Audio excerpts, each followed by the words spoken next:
ఉత్తరప్రదేశ్లోని అయోధ్య నగరం ఆధ్యాత్మికతకు పెట్టింది పేరు.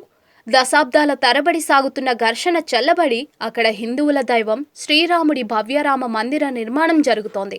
శరవేగంగా జరుగుతున్న రామాలయ నిర్మాణం పనులు జనవరి నాటికి పూర్తయి ఆలయం ప్రారంభించనున్నట్లుగా ఇప్పటికే శ్రీరామ తీర్థ క్షేత్ర ట్రస్ట్ ప్రకటించింది.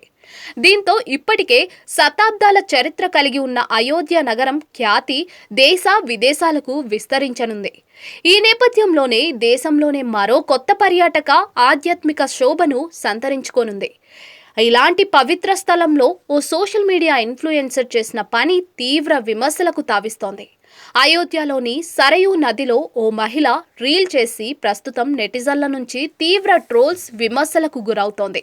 సరయూ నది సమీపంలో ఉన్న రామ్కి పైడి ఘట్ను హిందూ భక్తులు పరమ పవిత్రంగా భావిస్తారు.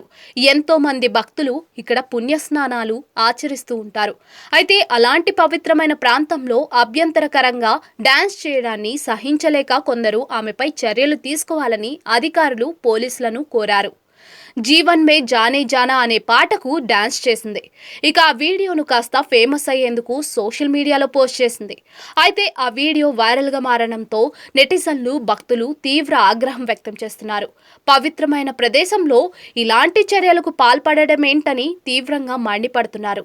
సోషల్ మీడియాలో వస్తున్న విమర్శలతో అయోధ్య పోలీసులు స్పందించారు. అయోధ్య ఇన్స్పెక్టర్ ఆదేశాలతో విచారణ చేపడుతున్నట్లుగా తెలిపారు. బాధ్యులను గుర్తించి కఠిన చర్యలు తీసుకుంటామని ట్విట్టర్లో పోస్ట్ చేశారు.